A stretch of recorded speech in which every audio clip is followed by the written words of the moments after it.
Careful standing in his home, his safety net, his spot, because he may start, see him sticking his nose out?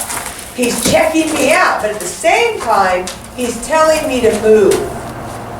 Good boy. So watch him. Watch that nose. Okay, he's kind of tossing it.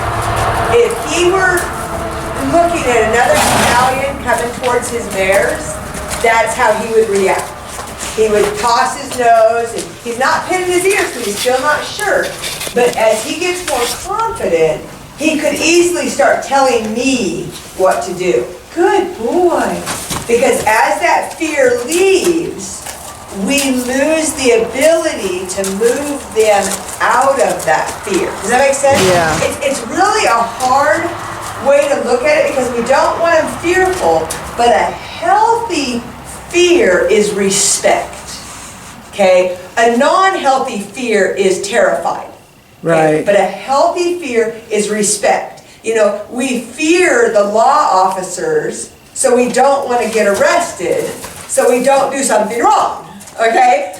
But then you have people who do not fear those officers. Right. And they're the ones that are getting arrested and going to jail. Okay, because they do not have a healthy fear. Then you have those that are so scared of the police officers, that especially kids that have not been taught that they're the good guy, are so scared they see one and they want to go hide. Right. You know, and that's not a healthy respect. That is a true fear. And where Rick was a police officer for years, he said the sad thing is that you got the druggy, abusive dad in the home, and they go in to arrest him, and he's putting up a fight, so they're slamming him around, and here's the little kids seeing that the cops are being mean to their dad. Right. They don't understand that it was the dad that caused it. But of course, so then they become fearful of them. Good boy. And see how he's close to me here. He would like me to get out of his spot. So again, we have to be careful because he could start telling me to get lost. And that's what we have to watch for. Just like when you put him in here, he challenged you, and that's what he's not challenging me yet. But now I'm gonna go ahead and move and allow him into his home. That was my choice. I didn't back down to him, I allowed him. And so that's our differences. Get our pole down. Now we're gonna start every day the way we did the first day. And that is, I'm gonna introduce it. Now, we started the very first day by walking around. I still came in here today and did not just run around, didn't just grab the pole and attack you with it. But I did, good boy, I did come in and sit for a minute and let him see me. Now we may get to a point that when he turns his hip to us, we may start popping him with the pole, because that's not a good habit to get into. Right now, he's not ready for that. So he's coming around. I'm going to flip my pole around without hitting anything. Oh boy, I'm just going to go ahead and set it on him. They usually will always have at least one reaction right to begin with until you've done it for about a week. And he's a little upset today because he's starting to realize that he's in a confined area and that he doesn't get his way in here. And so he is still licking and chewing, which is good. So, and he's not terrified of it, but he's starting to form, good boy. He's starting to form an opinion. And so his opinion is, it's much easier to sit around and eat grass by myself. Yeah. Okay? This work thing isn't so good. Good boy. I haven't hurt him, but at the same time, it's work.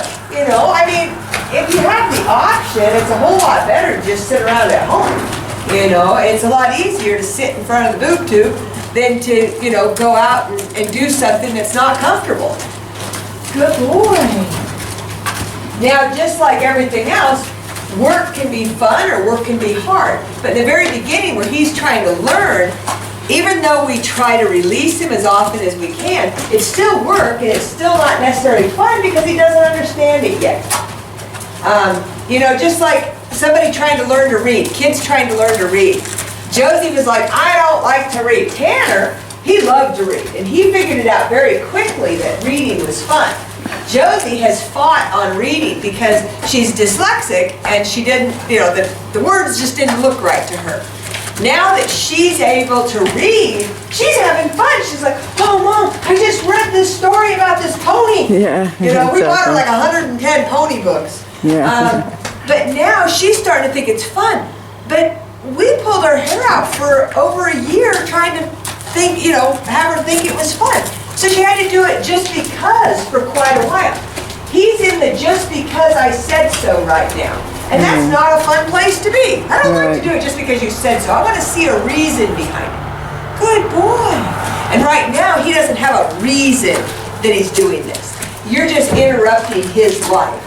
Now, when you have a young one, they don't have much else they're doing. They're interested in stuff. Just like, if you have a cat walks out into the field of horses, and you have baby horses and you have adult horses, usually it's the baby horse is the first one to walk up and check out the cat. Okay, because of the fact that they're interested in it. Good boy. Good boy. Now his running away doesn't get the pole to leave. Good boy. Good boy. But it was a very half-hearted kick up, so that was good. Good boy. Ooh, sunshine's coming through. Good boy. There he's licking and chewing.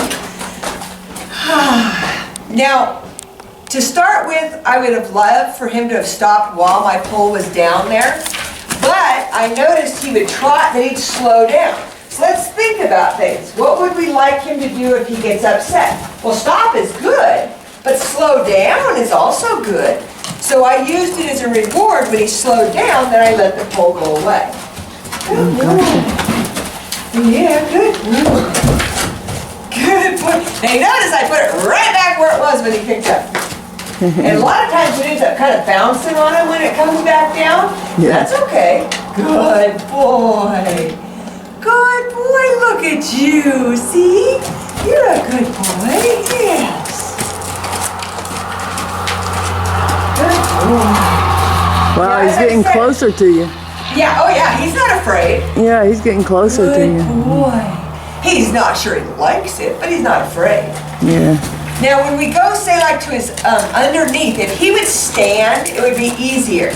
But we've already found that this is his answer to things. He doesn't like it, he moves. Every animal is different. Good boy, look at you, good boy, yeah. And so one horse might want to stand a lot, another one wants to move. When we did our Wild the Willing, Paiute was my stander, and Lakota and good boy, and Coyote, the white one, the paint, were my movers. Yeah. And they didn't want to stand. They didn't like to stand. So it's just the difference in the horse. Good boy. Now, one is to go to different places. If he's moving, here, let's try a trick. Let's see if he'll do this. Sometimes we can cut him off and have him move to me. That worked, except for he ducked under the pole. Yeah. The other thing is sometimes they'll look to you and you can put the pole, let their head go over the pole and put it right on their neck. It's just a way for it to land. And sometimes that works and sometimes it doesn't. Good boy. Good boy. Oh, we were able to change it and never actually took the pole off, so that was good. We used our body to do that. That was cool. He's like, oh, I don't think I like this. So we're just going to go back down here. I'll change him back around the other way in a minute. So where our fine line is, especially when we're working these horses, is to know how much to push. Good boy. And when to back off. Now some people would have said right there, you pushed too hard. But what did he do? He got quieter. Right. Because he went, well crud, that didn't work. Good boy. So we put him back over here. And back down his bottom. Good boy. Again, that fine line is sometimes we have to say, because I said so. And even though I hate that, I always used to tell my mom, I don't like doing it just because you said so. I want to know a reason to do it. And right now, he sees no reason. And when I was a kid, I saw no reason. I wanted to be able, He said, oh, that didn't work. I wanted to, see a reason behind it. But when you're a kid, you don't see a reason. And that's why she would tell me that. Good boy. Yeah.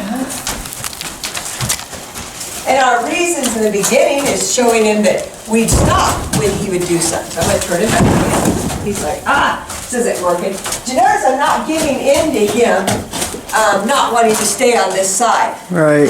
I just keep saying, no, you're going to go back over there. Good boy. And it'll get better. Pretty soon he'll quit. But he's testing his limits. Again, you see, he's not hiding in a corner. He's not terrified. Good boy. He just doesn't like it. And to say that the horses are going to just always like everything we do, that's not going to happen. No. They're not always going to like everything. Why would they ever want to get into a metal object with wheels to be driven around? I know, exactly. They never are going to say, this is fun. Not in the beginning. You could feed them in it and everything else.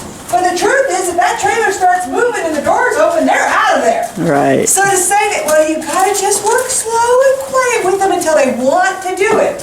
Well, really? They never want to do it. Good boy.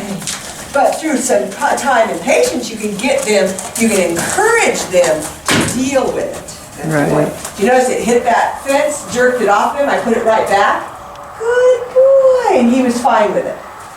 He's like, good boy. He got some good food, and so he's like, I'm on my game again. Feeling good. Yeah. Good boy. Good boy. Yeah. Yeah, good boy. So what I feel, which is kind of what I was telling you about him before, is sometimes, and this is one of those things that it's hard to explain, and good boy, can be taken out of text sometimes, and that is that this guy, we could just do this nice and easy forever, and he would slowly get better. But you notice, anytime something goes a little wrong, he panics. Right. I mean, not like a panic attack, but he kicks. Right. He jumps. And so this is where you get people that throw a rope on him and have him buck and run and stuff until they're done with the rope, and then they rope back foot. All those things can be good done right, and can be wrong done wrong. Right. Good boy. Yeah. So as we've said before, is he's okay with this. We can come down. So the next thing I want to do with him, oh really? Let's try that again. See, when things touch my butt, I'm supposed to get them off of him. So he thought that kick, I was about to give him a break, and he thought he could tell me what to do. Good boy. See that chew? God, I guess I can't tell her what to do. Good boy. So I'm going to take a break. Good boy. So now, we're at a point where I feel, in my knowledge of working with these wild guys, especially the older ones, that by just letting him do this, he'll get better, yes, but then he'll start pushing the limits, and it'll be on his terms.